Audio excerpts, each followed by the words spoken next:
We're celebrating the 1998 National Championship football team at Tennessee. We're at the Sports Festival, and joining us is the quarterback of that national championship team, T. Martin. T, how you doing? Jimmy, I'm doing great, man. How about you? I'm doing wonderful. Thank you so much for joining us. Really appreciate that. Thank you for having me. Looking back 25 years ago, if you were to pick one word to describe that national championship team, what would it be? Wow. I would say resilient. I would say resilient. We went through a lot, and it really began during the off season, headed into spring practice, where we had lost some really, really great players on both sides of the ball the year before. And Coach Fulmer kind of had a team meeting where he told us that at best we'd be, a 6-6 team, and we had so far to go. And he was really trying to motivate us. Now that I'm a coach, I know his spirit and all of that. But as players, we didn't take that so lightly. And so, but we had bumps and bruises along the way. Starting with spring and me being a fairly inexperienced quarterback, and Al and those guys on defense were pretty much set. They were kind of plug and play, ready to roll. And offensively, we had the biggest shoes to fill. And so I kind of took that as a challenge. We took it as a challenge.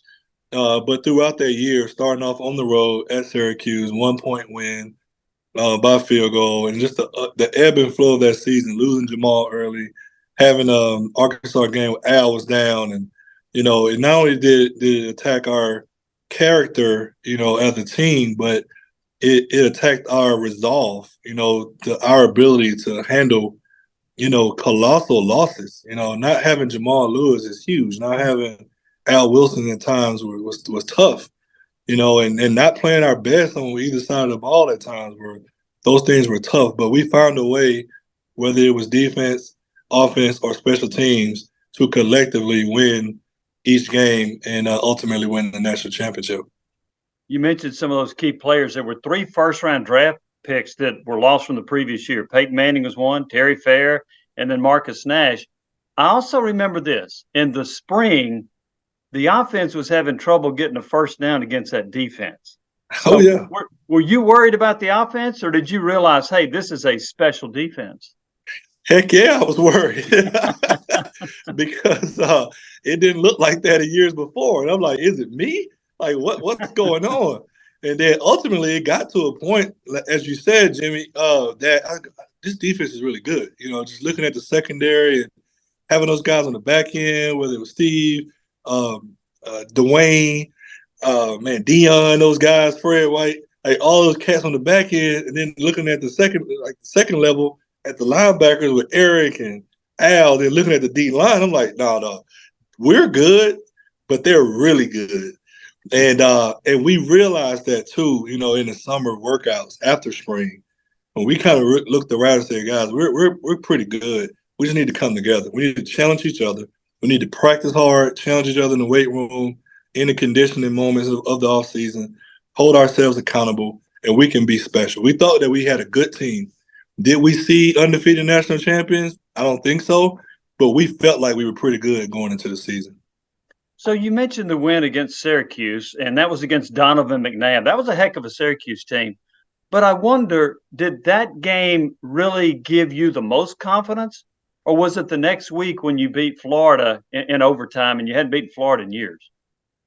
I think I would say the Florida game. What the Syracuse game did for us, and the offensive guys will remember this. We practiced like crap the day before we got on the plane and flew to New York. And to the point to where Coach Cut brought us in and said, guys, you got to get your stuff together. Like, we cannot play the way we just practiced. So going into that game, that was a lot of doubt, at least on the offensive side of the ball, as to how we were going to move the ball to score points against, like you said, a great Syracuse team, not only offensively with Donovan and those guys, but defensively with Jason Poles and all those guys who they had on defense. They were really good on the other side. And so to go on the road first, dealing with crowd noise in the Carrier Dome, hot as all get out, don't even know why they call it a Carrier Dome with no air, right, and cramping up, doing all this different stuff. And to pull out that win, that was that character win. That was that special teams, defense, offense. It took all of us. Your quarterback didn't play great. They had to pick me up in the first half. Second half, I started to settle down and find a rhythm, and we started to move the ball. I had a good 2-minute drive at the end. They put us in field goal range to win it. But I thought that was the character win.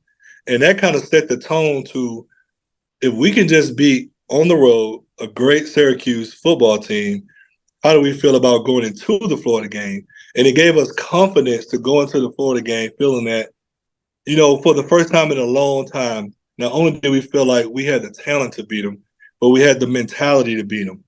And it was more of a chip on the shoulder and just frankly being tired of hearing about Florida. And that kind of set the tone for the week going into that game. But when we actually won it at home, that did propel us, I felt, from a momentum standpoint, from a confidence standpoint, that we could be pretty special. We kept playing that way. So in the Florida game, you force 6 turnovers, you get them into overtime. Jeff Hall makes a field goal, and then Florida misses a field goal, and all hell breaks loose. Where were you when this bedlam occurred and the fans stormed the field? In the middle of it all. I just remember trying to shake hands with their players and just wish them good luck and trying to see Coach Spurrier and never being able to make it to him because by that time we were swarmed with fans and students. I just remember high-fiving so many people and hugging so many people, and we were just so tired. That was a hard fought. That was a really physical football game, and the high-flying Florida offense, and we were kind of coming into being what we eventually were going to be on offense. But we made some plays in the passing game. We ran the ball well. Sean Bryson, long touchdown run. Mm-hmm. And to just be on the field and try to enjoy yourself at the same time, so freaking tired. Just want to get to the locker room and sit down. But that party continued all night. Well, were you in the middle of all the tearing down the goalposts and they marched the goalposts down Cumberland Avenue? Were you in the middle of any of that? I saw it all. I had by that time made my way to the locker room, and we had a celebration in the locker room, and how we celebrate in good fashion. But my family and I, we left the game and we ate at Gus's after the game, and it was just more of what you saw in the stadium. But by the time I made it home to my apartment on Cumberland, a part of the goalpost was in my parking spot in my apartment complex.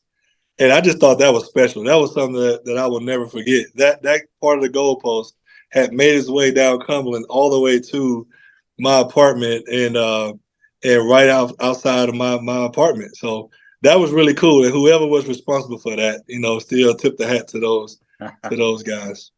Jeff Hall made a couple of clutch field goals for you, but when I talked to him recently, he said the most iconic play of that season was against Arkansas when Billy Ratliff forced the fumble from Clint Sterner backing in the offensive lineman into Sterner. Tennessee recovers, you go down and score. Do you see that as maybe the biggest play of that season? No doubt. You're talking about pivotal, because our season could have gone the other way if that play didn't happen. You can argue, if you lost the Syracuse game, could you have, still made it there? You could argue losing the Florida game, could you have still made it there? But in, 2 undefeated teams, if that play doesn't happen, the trajectory of our team could have gone either way, And to have a moment where we go for it on 4th down, we don't get it. And less than 2 minutes left, right?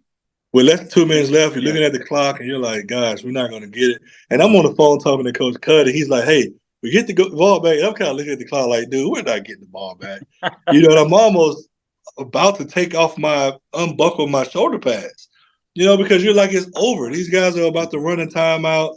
I'm about to unbuckle. What am I going to say to the media? I'm already kind of in that mode already. And then looking at the Jumbotron, the fumble happened. I'm like, what? And we didn't even have time to talk about what we were going to do because it surprised both of us. Like I'm talking to Cut, and we're talking about this and that. We're thinking we're going to throw the ball. And as you remember, we ran the ball down and scored the points to make sure that we didn't leave any time on the clock for them to get lucky and gonna come down and score. So that moment in and of itself and the sequence of events that happened leading up to that is what I remember most of. That feeling of defeat turned quickly to the feeling of victory by the end of that game. It was awesome. After that failed fourth down, was there a player that came up to you and said, "Hey, we're going to get the ball back"? Yeah, it was Billy. It was Billy or Darwin. One of them grabbed me. I was so mad. I was just mad. And so I'm kind of coming off the field in between Coach Fulmer and other players on defense before they took the field. And they were like, "Hey, man, we good. We good. We got to get the ball back." And whether it was Darwin or Billy, I can't remember, but I remember looking at him kind of like, whatever, man. Like, I get you being optimistic and being happy, but I'm not happy right now. We just lost the game. And that really was my attitude. I did not want to lose that game. I felt like we had played good on both sides of the ball. It was just a tough physical matchup. And I just felt like we were the better team and that we didn't deserve to lose, but we were about to lose, and I didn't want to hear from anybody.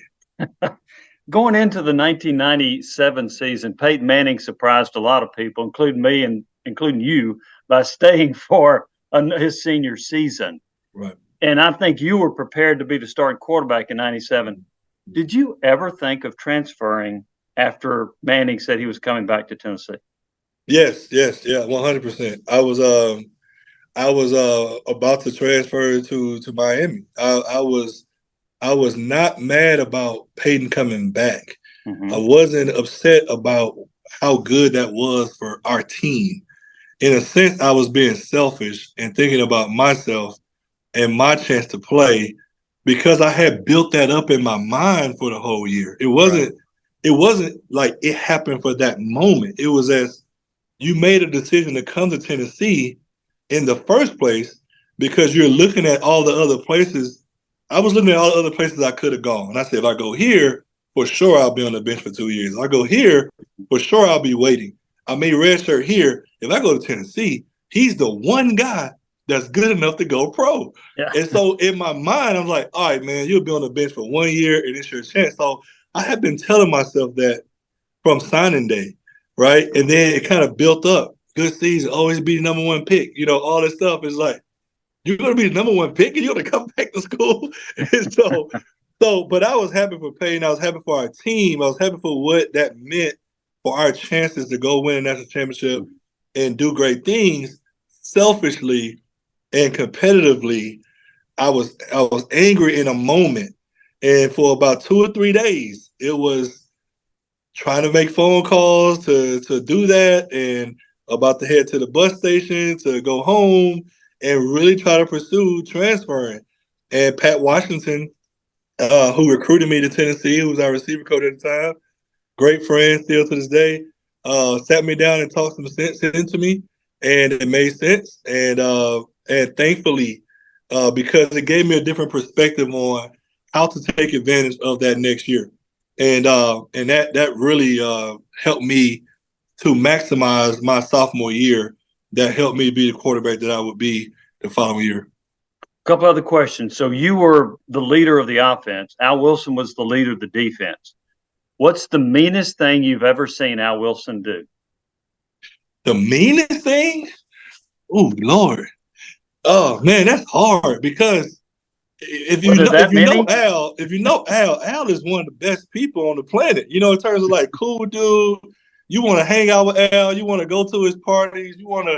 That's Al. But in between the lines, it's just a different guy.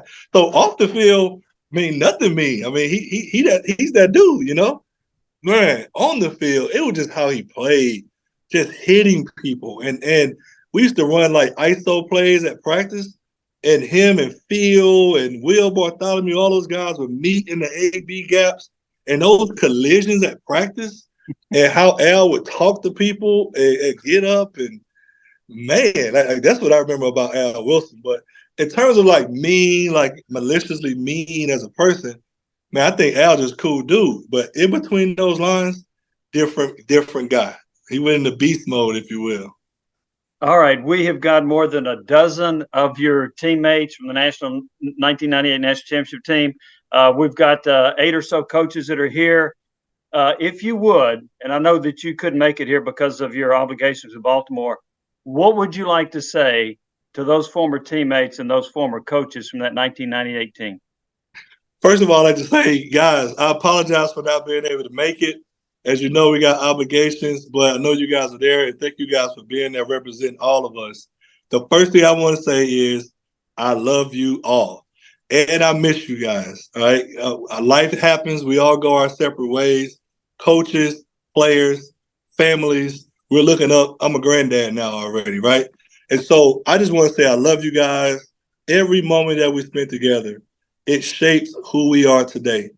All right. It shaped all of us. And coaches, you guys don't know the influence you had on us. And a young guy like myself, you guys did such a great job in that time of my life that I wanted to be a coach, and I am a coach. So I appreciate that. I don't know who's in the room, but thank you for your influence. And to my former teammates and my teammates and brothers for life, man, let's catch up. Let's see each other as soon as we can. I know you guys are gonna have a good time. Drink one for me. All right, whether it's a shot or a beer, you gotta have one for me. I'll be having one in my basement. But I really appreciate you guys getting together. Love you guys. Jimmy, you guys, thank y'all for doing this.